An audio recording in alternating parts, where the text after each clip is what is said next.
Good morning, students, and welcome to Chapter 2 The Sound of Music, Part 2 The Shehnai of Bismillah Khan. This lesson is about Ustad Bismillah Khan. He was a renowned Shehnai player in India. He is a legend because he did something which has historical significance. He played the Shehnai on the day India got independence, that is, 15th of August 1947. At the Red Fort before the Prime Minister of India, Pandit Jawaharlal Nehru gave his speech. Before that, Bismillah Khan played the Shehnai in order to signify something very auspicious. Something auspicious for the whole country was about to happen. India was about to get freedom, and so, on that occasion, he played the Shehnai, and today he is a legend. Let us begin reading the lesson. Emperor Aurangzeb banned the playing of a musical instrument called pungi in royal residence, for it had a very shrill, unpleasant sound. Pungi became the generic name for reeded noisemakers. Few had thought that it would one day be revived. A barber of a family of professional musicians who had access to the royal palace decided to improve the tonal quality of the pungi. He chose a pipe with a natural hollow stem that was longer and broader than the pungi and made 7 holes on the body of the pipe. When he played on it, closing and opening some of these holes, soft and melodious sounds were heard. Now, first, let us look at the important words that need to be explained. The first one is generic name is a name given to a class or group as a whole. Today, we also have generic medicines. I am sure you have seen some chemists that give you a big discount having generic medicines. Read it stands for wind instruments which have reeds like the flute, the clarinet, etc. Now, pungi was a musical instrument and the predecessor of the Shehnai. When the Mughals ruled India before the British, there was a very famous Mughal emperor by the name of Aurangzeb. He did not allow the pungi to be played in his royal residence because he felt it had a very shrill and unpleasant sound. So, any musical instrument which is made of reeds, like we have flutes, clarinets, they're all classified as pungi. So, pungi is a broad term for an instrument which uses wind to produce sound. Since Aurangzeb had banned all these reeded instruments, he also banned pungi in his residence. As the pungi had an unpleasant sound, a barber belonging to a family of professional musicians, he thought that he would improve the sound, and so he took a pipe from which had a hollow stem and it was longer and broader than the pungi. He made 7 holes and then decided to blow air through it, opening and closing several holes, and that was the way uh, that was the beginning of the Shehnai. So the royal court thought that this instrument was so different from the pungi that it should have a different name also. He played the instrument before royalty and everyone was impressed. The instrument, so different from the pungi, had to be given a new name. As the story goes, since it was the first played in the Shah's chamber and was played by a nai, that means a barber, the instrument was named the Shehnai. So, children, so this is the reason why the Shehnai got its name. The Baba played it for the first time in the residence of the Shah. That is why it was called Shehnai. Nai means Baba. The sound of the Shehnai. We can see the pictures of the pungi and the Shehnai. The pungi is round. It looks like a coconut. And the Shehnai is slim and longer than the pungi. The sound of the Shehnai began to be considered very auspicious, and for this reason, it is still played in temples and is an indispensable component of any North Indian wedding. In the past, the Shehnai was part of the Naubat or traditional ensemble of 9 instruments found at royal courts.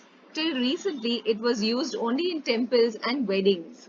The credit for bringing this instrument onto the classical stage goes to Ustad Bismillah Khan. Now, as we can see that the sound of the Shehnai began to be considered very auspicious, meaning promising to bring good fortune.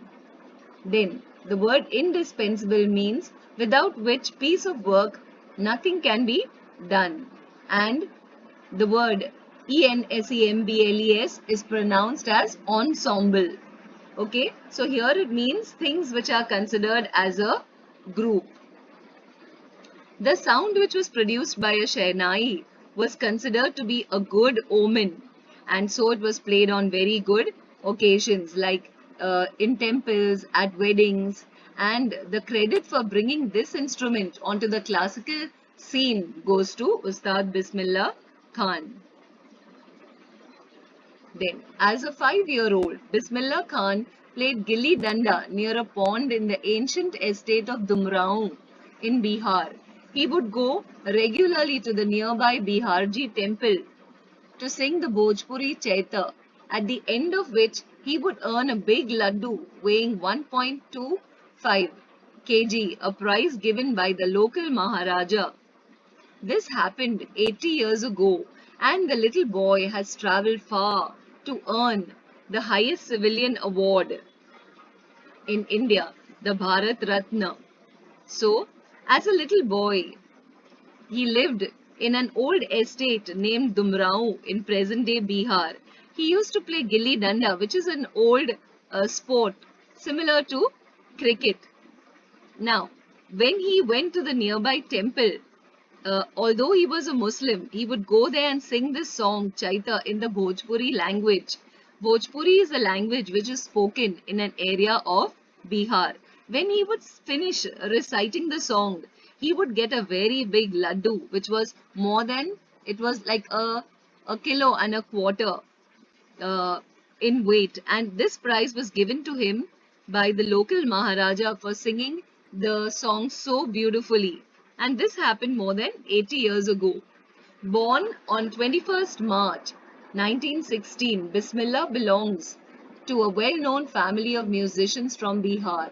His grandfather, Rasul Baksh Khan, was the Shehnai Nawaz of the Bhojpur King's Court. His father, Paigambar Baksh, and other paternal ancestors were also great Shehnai players. So here, as we can see, Bismillah Khan was born on 21st March 1916 in a family of musicians. That means all the other members of his family also were musicians. And the lineage on his father's side was full of great Shehnai players. We can say that he, Bismillah Khan ji, acquired the skill of playing the Shehnai from his father, from his grandfather, and he played the Shehnai in the court of the Bhojpur king. All of them were great Shehnai players. The young boy took to music early in life. At the age of 3, when his mother took him to his maternal uncle's house in Benares, which is today known as Varanasi, Bismillah was fascinated watching his uncles practice the Shehnai. Soon, Bismillah started accompanying his uncle Ali Baksh to the Vishnu temple of Benares, where Baksh was employed to play the Shehnai. Ali Baksh would play the Shehnai and Bismillah would sit captivated for hours on end. Slowly, he started getting lessons in playing the instrument and would sit practicing throughout the day. For years to come, the temple of Balaji and Mangla Maiya and the banks of the Ganga became the young apprentice's favorite haunts, where he would practice in solitude. The flowing waters of the Ganga inspired him to improvise and invent rags that were earlier considered to be beyond the range of the Shehnai. So here, children, we can see the meaning of the word on end means for a very long time without stopping. So when Bismillah Khan was just 3 years old, his mother took him to his uncle's house, and his uncles lived in Benares, which is today known as Varanasi. So he would listen to his uncles playing the Shehnai, and he was so attracted to it that he wanted to learn how to play it. His uncle started going to the Vishnu temple there, and Ali Baksh, his uncle, was on duty to play it at the temple. When he saw his uncle playing it, he was so attracted that he would sit the whole day playing the Shehnai. And as he started playing the Shehnai, he kept practicing the whole day. He never got tired. He was so captivated by it. For many years, Ustad Bismillah Khan remained in Benares. At the age of 14, Bismillah accompanied his uncle to the Allahabad Music Conference. At the end of his recital, Ustad Fayyaz Khan patted the young boy's back and said, "Work hard and you shall make it." With the opening of the All India Radio in Lucknow in 1938 came Bismillah's big break. He soon became an often heard Shehnai player on radio. When India gained independence on 15th August 1947, Bismillah Khan became the first Indian to greet the nation with his Shehnai. He poured his heart out into Rag Kafi from the Red Fort to an audience which included Pandit Jawaharlal Nehru, who later gave his famous Tryst with Destiny speech. So, children, here we can see that at the age of 14, Bismillah went along with his uncle to the Allahabad Music Conference, and at the end of his recital, Ustad Fayyaz Khan patted him and told him to work hard, that he would make it. That means he would become very successful. And when All India Radio started in Lucknow in 1938, he started performing there, and soon people began listening to his Shehnai performances on air. Ustad Bismillah Khan was the first to greet the entire nation through his Shehnai on the day that we got independence. After that, Jawaharlal Nehru gave his world famous speech, Tryst with Destiny. The rags that plays by Ustad Bismillah Khan was Rag Kafi. He played it from the Red Fort. And after that, all of us know the wonderful speech given by uh, our then Prime Minister Jawaharlal Nehru. Bismillah Khan has given many memorable performances both in India and abroad. His first trip abroad was to Afghanistan, where King Zahir Shah was so taken in by the maestro that he gifted him priceless Persian carpets and other souvenirs. The King of Afghanistan was not the only one to be fascinated with Bismillah's music. Film director Vijay Bhatt was so impressed after hearing Bismillah play at a festival that he named a film after the instrument called Goonj Uthi Shehnai. Okay, children, now let us look at the words. Taken in by means to be attracted at or to be charmed by, and souvenirs are things given in memory of a person, place, or event. Bismillah Khan gave many performances in India and abroad, and some of them were so memorable, like the one in Afghanistan. The king was so impressed by him that he gave him many, many gifts, like Persian carpets and other souvenirs. And Ustad Bismillah Khan would also remember his trip abroad, that was to Afghanistan. Not only that, there was also a film director by the name of Vijay Bhatt who was so impressed with the Shehnai performance that he named his film Goonj Uthi Shehnai. The film was a great hit, and one of Bismillah Khan's compositions, Dil Ka Khilona Hai Toot Gaya, Hai Toot Gaya, turned out to be a nationwide chart buster. Despite this huge success in the celluloid world, Bismillah Khan's ventures in film music were limited to two: Vijay Bhatt's Goonj Uthi Shehnai and Vikram Srinivas's Kannada venture Sanadhi Apanna. I just can't come to terms with the artificiality and glamour of the film world, he says with emphasis. So here, as we can see, first of all, let us have a look at the words, children.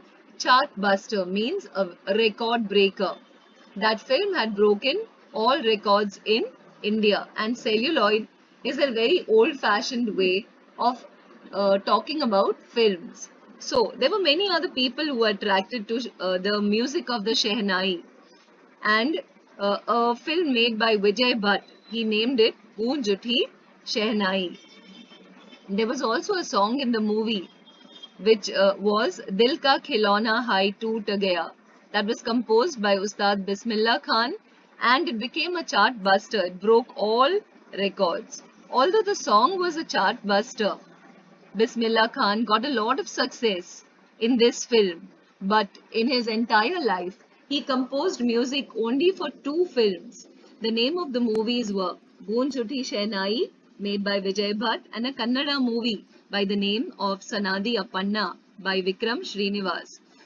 And the reason when Ustad Bismillah Khan was interviewed and many people asked him why he did not continue playing the Shehnai for films, he said that he did not like the artificial world of films and the glamour that was there in the film world. He was a very simple person. That is why he did not compose music for many movies. Now let us read on ahead. Awards and recognition came thick and fast. Bismillah Khan became the first Indian to be invited to perform at the prestigious Lincoln Center Hall in the United States of America.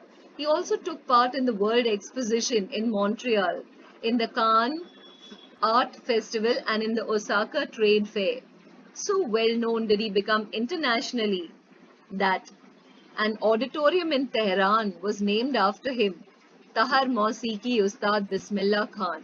National awards like the Padma Shri, the Padma Bhushan, and the Padma Vibhushan were also conferred on him. In 2001, Ustad Bismillah Khan was awarded India's highest civilian award, the Bharat Ratna, with the coveted award resting on his chest and his eyes glinting with rare happiness. He said, "All I would like to say is, teach your children music. This is Hindustan's richest tradition. Even the West is now coming to learn our music." So, children, let us look at these two words. Conferred means given. Usually an award is conferred or a degree is conferred. And coveted means something that is desired or longed for very much. So, Bismillah Khan performed all over the world.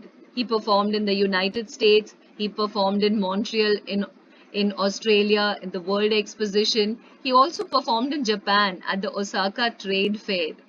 Then, not only that, an auditorium was named after him.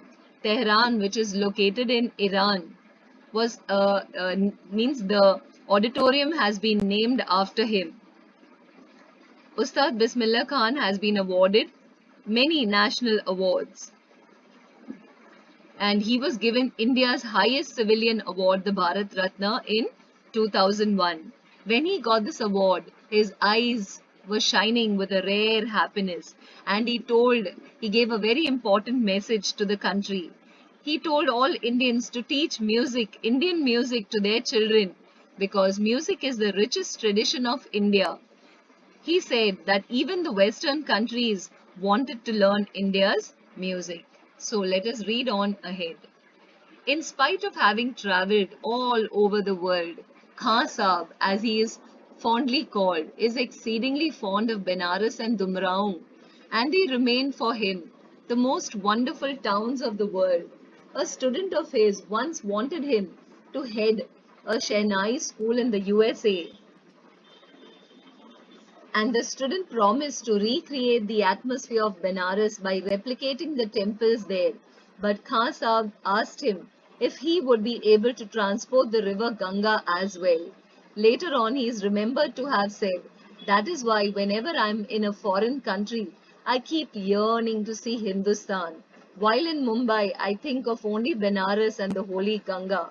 And while in Benares, I miss the unique mutt of Dumrao." Although Ustad Bismillah Khan ji has travelled all over the world, he was given so much respect and recognition. He has remained very rooted to Benares, where he learned music and especially Dumrao, where he was born and brought up. These were the two most wonderful towns of the world for him. He was so down to earth and simple that although he traveled all over the world, he was still attached to his birthplace. There was once a student of Ustad Bismillah Khan who wanted him to set up a Shehnai school in the USA, in America. And he promised Khanji that he would, he would recreate the temples of Benares in America for him.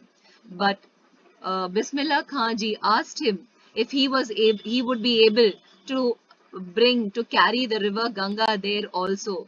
He wanted to say that on no terms and conditions was he ready to leave India. He was so attached not only to Benares, not only to the temple, but also to the river Ganga.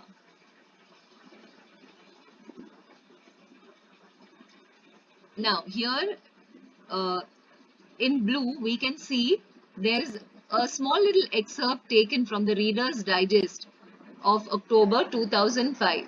Shekhar Gupta, a journalist, asked Bismillah Khan, when partition happened, didn't you and your family think of moving to Pakistan?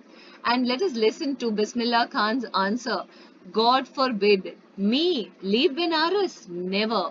I went to Pakistan once. I crossed the border just to say I have been to Pakistan. I was there for about an hour.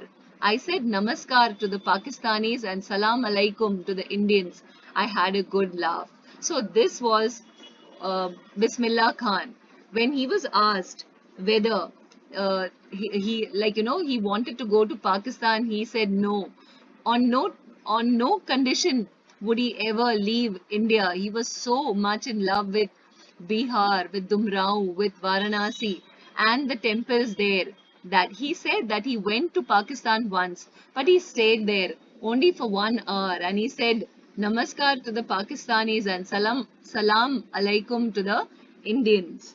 So, Ustad Bismillah Khan's life is a perfect example of the rich cultural heritage of India, one that effortlessly accepts that a devout Muslim like him can very naturally play the Shehnai every morning at the Kashi Vishwanath temple. Ustad Bismillah Khan passed away on 21st August 2006 at the age of 90 after a prolonged illness. He was given a state funeral and the government of India declared 1 day of national mourning. Now let us look at the last word. Devout means believing very strongly in a religion and obeying its laws and following its practices. So here the writer says that Ustad is a perfect example of the rich cultural heritage of India. His work was beyond religious barriers. Although he was a strict Muslim, he followed the Muslim laws, but every morning he would play the Shehnai at the Kashi Vishwanath temple, which was a Hindu temple. This goes on to show that he did not have the barriers of religion in his mind. He was an Indian in the true sense of the word. He considered music to be India's richest cultural tradition. He died at the age of 90 after a long period of illness, and the entire country mourned the death of this legendary musician. There was a holiday for 1 day, and he was given a state funeral. So, this was about the life and the works of uh, an Indian legend, Ustad Bismillah Khan. I hope you have understood the lesson well. Now, let us go through the textual exercises. We will look at the question answers of this lesson, children. The first one is, why did Aurangzeb ban the playing of the pungi? He did so because it had a very shrill and unpleasant sound, and all reeded noisemakers were given the generic name pungi, and their sound was not at all appreciated. How is a Shehnai different from a pungi? A barber belonging to a family of professional musicians decided to improve the tonal quality of the pungi. He then chose a pipe with a natural hollow stem that was longer and broader than a pungi. He made 7 holes on the body and played on it. And uh, The soft and melodious sounds were produced, and he impressed the royal people by playing in the Shah's chambers, and so the new instrument came to be called a Shehnai. Where was it played traditionally? How did Bismillah Khan change this? Traditionally, it was played in the temple, at the royal courts, and on the occasion of weddings. But as he kept practicing all alone on the banks of the river Ganga, he was so inspired that he kept on changing and invented many rags. And so he took it beyond the range of the Shehnai, and all the credit goes to Bismillah Khan from taking it from being a traditional instrument to becoming a classical one. When and how did he get his big break? He got his big break at the opening of the All India Radio in Lucknow in 1938, and from then on, he became a much often heard player on the radio. Where did Bismillah Khan play the Shehnai on 15th August 1947? And why was this event historic? When India got independence, Bismillah Khan played the Shehnai and at the Red Fort. He was the first Indian to greet the nation with his music, and so he poured his heart out, playing Rag Kafi to an enchanted audience that even included the then Prime Minister Pandit Jawaharlal Nehru. Why did Bismillah Khan refuse to start a Shehnai school in the USA? He refused to start a Shehnai school in the USA because even though the student decided to recreate the temples of Benares and Bihar, he knew that he would miss the river Ganga and no one would be able to transport the river Ganga there. Find at least two instances which tell you that he loved India and Benares.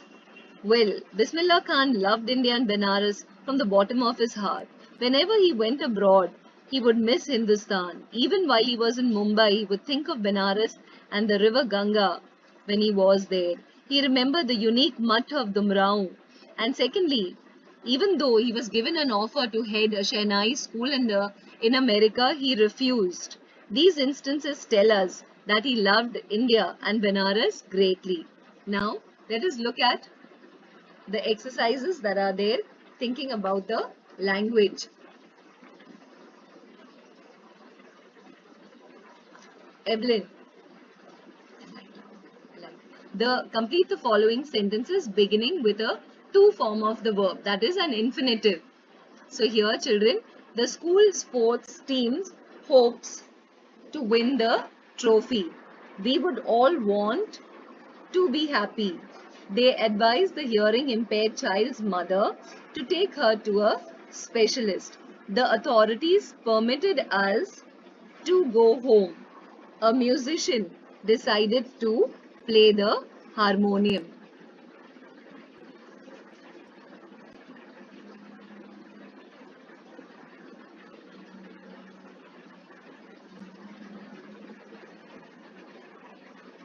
The second exercise from the text on Bismillah Khan, find words and phrases that match these definitions. The first one, the home of royal people is royal residence. The second one, the state of being alone is solitude. A part which is absolutely necessary is an indispensable component. Number 4, to do something not done before is to improvise. Number 5, without much effort is effortlessly.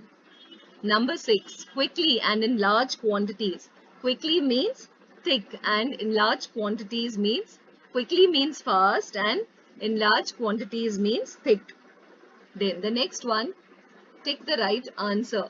When something is revived, it lives again. When a government bans something, it wants it stopped. When something is considered auspicious, we welcome it. When we take to something, we find it very interesting. When you appreciate something, you find it you find it good and useful. When you replicate something, you do it for the second time.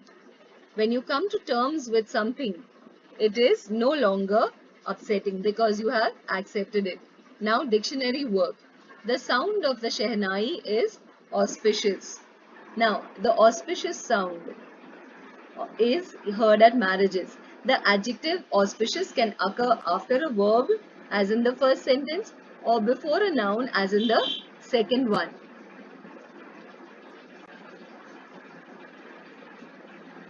Now, consult your dictionary and complete the following table. The first one has been done for you.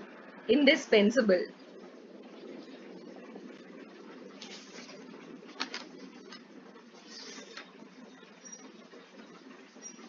So here, we are to use these words in phrases or sentences of your own.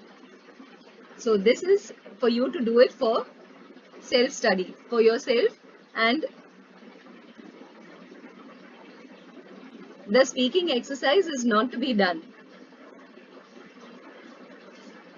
Then, writing. Children, I would like you to do this writing exercise. If you work hard and know where you're going, you will get there, says Evelyn Glennie. Now, you've read about two musicians, Evelyn Glennie and Ustad Bismillah Khan. Do you think that they both worked hard? And where did they want to go? What aim did they have in life? Answer these questions in your own words in two paragraphs, one on each musician. So, right, because it will help you expand your vocabulary and your expression. So, I would like you to write all the question answers and go through the grammar exercises after this lesson. Thank you and have a nice day.